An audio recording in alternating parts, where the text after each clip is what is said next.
Now, according to data by the Nigerian Electricity Regulatory Commission, 1.14 trillion naira would now reduce Nigeria's annual electricity subsidy with the new review of the electricity tariff for 15% of the highest consumers category who enjoy up to 20 hours per day.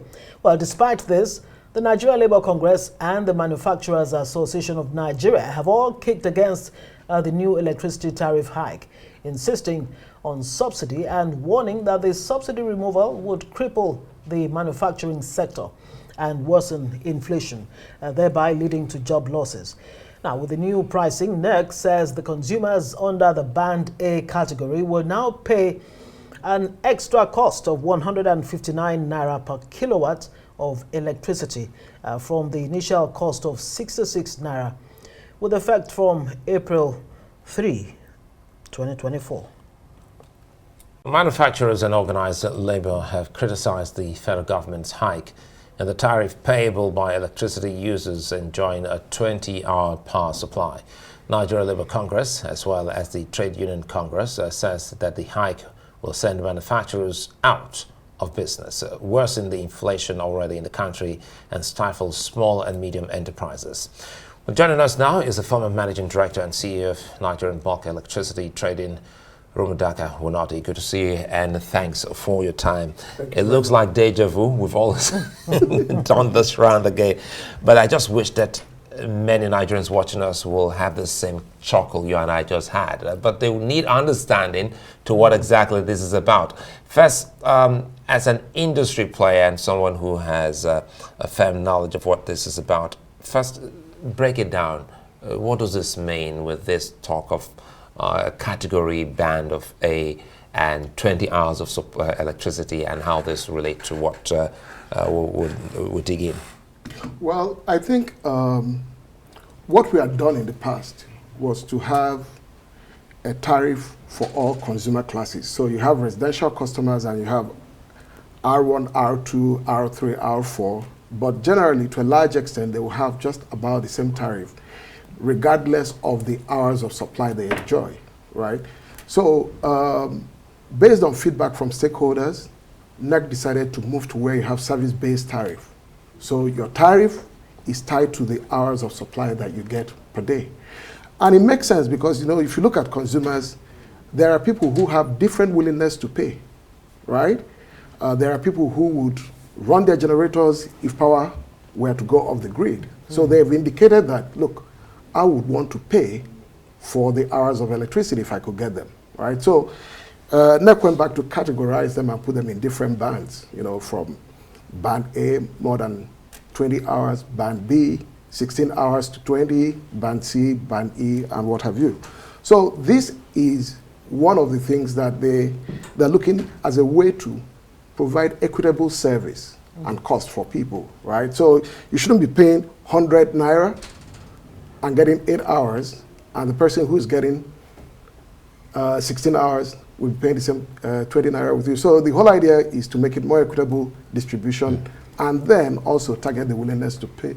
Right, but how realistic is this move? And I'm wondering, are there other options for the regulator that it could have come up with rather than this partial removal of subsidy for 15% of the 12 or 13 million electricity subscribers in Nigeria? Well, first and foremost, you have to understand that this is a signal from the government. So the regulator takes policy directives from the government, right? So if the government says, well, this is how much we have for the sector in subsidy. So last year when the regulator was looking at this, were 1.6 trillion for the year if nothing was done. Well, guess what?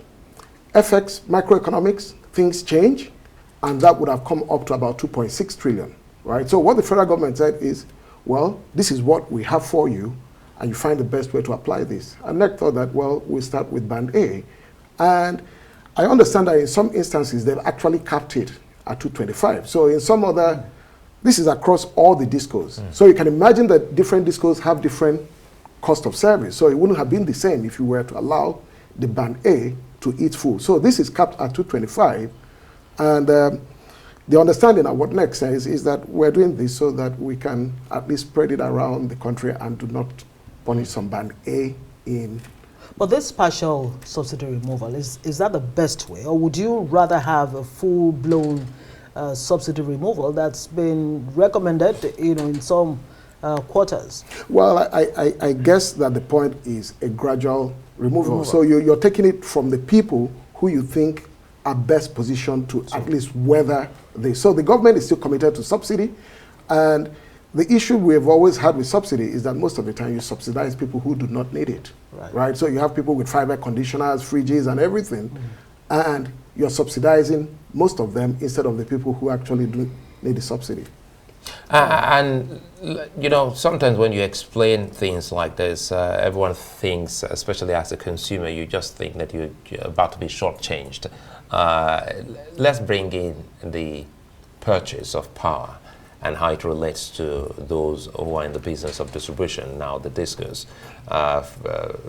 How does it work between the discos and NBET? Perhaps I think it will give Nigerians an understanding that wait a minute, in as much as they are in business, no customer would want to be shortchanged, just as any disco would want to be shortchanged at the end of the day. So at the end, so what happens is that most discos receive their power through NBET, right? NBET is the central buyer, buys contracts with generation companies, right? And generation companies have to pay for gas, they have to pay for their capital costs, they have to pay their fixed costs, right? And operations, right? So if you do not collect enough to pay the generation companies, then nothing is going to come. Actually, they can't pay for gas and what have you. And that's the issue that we've had over time, right? So it's not just about the discos. There is a business that moves from the disco through the transmission, NBET, generation companies, and even gas suppliers. So it is important that the sector generates the money to pay for upstream services, right? I guess my own frustration is that for the past 10 years, we've talked about tariff subsidy, right? And tariffs where they need to be, and we hardly move the needle on the quantity, right?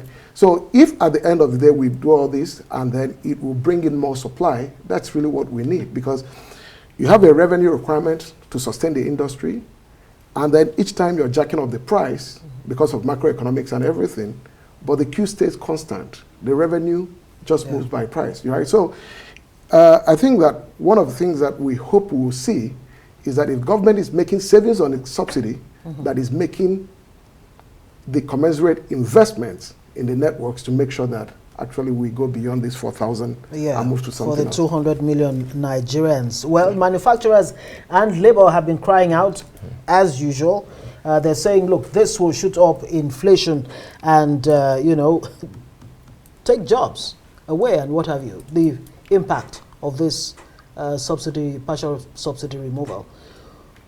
Do you agree with the manufacturers and labor? Do you understand where they're coming from? Well, you see, since we moved from service-based tariff, right, we no more look at categories of the consumer class. We are not looking at commercial, residential, and things. All we say is all the people who get 20 hours, this is what they need to pay, right? But I would argue that if there is anywhere you need to help is manufacturing, right? So maybe if it's not coming from electricity, there has to be a way to make manufacturing competitive with the rest of the world. Because if manufacturing is there, then you have people with jobs. People with jobs can pay electricity prices. Without jobs, people will not be able to pay, right? So it's unfortunate that it has to affect them. But the argument also that is being made is that if you can really provide the 20 hours, they might be better off, than running diesel. The 20 hours, is it even being provided? Is there anywhere where it's being provided? Because I think NEC had to downgrade some feeders. Yes, yeah. Well, so what NEC is saying is that, look, going forward, we have smart metering of feeders, right? So we'll be able to monitor this, right? The smart metering every 5 minutes, 15 minutes, we'll be sending data to a control center where we can see. So if we go look at it and we find out that the service is not being delivered as promised, then we downgrade that feeder and take it to band B or, you know, the appropriate band for the service that is being received. So we just have to watch and see how that it. But I think that NEC is committing to really being able to monitor. What's the more sustainable move, both on the part of NEC and, of course, the different, whether it's GENCOs, DISCOs, TCN you're talking about, what's the most sustainable way forward so that we're not back here again? Well, I'll tell you what. We need to have more power come into the system. You need to invest in the transmission, the distribution, and then have contracts in place that incentivizes the gas suppliers to make the investment, and then we can have power, right? We cannot be bickering over 4,500 megawatts over the period of time. So the federal government had the initiative of the Presidential Power Initiative, right? Which everybody calls the Siemens deal, right? We want to see that move. We want to see the 6,000, 8,000, 11,000.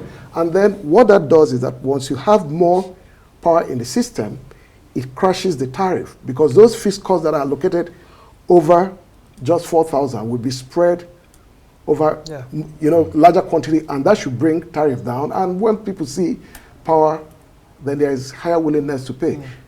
I mean, with all these prices, you can also expect that there will be maybe increase in electricity tax. So there's work cut out for the DISCOs and NEC to monitor and make sure that even meter people do not go around there stealing electricity. There you go. It's a fine place for us to leave it, and always a delight. Former MD CEO of NBET, Rumundaka Wonodi.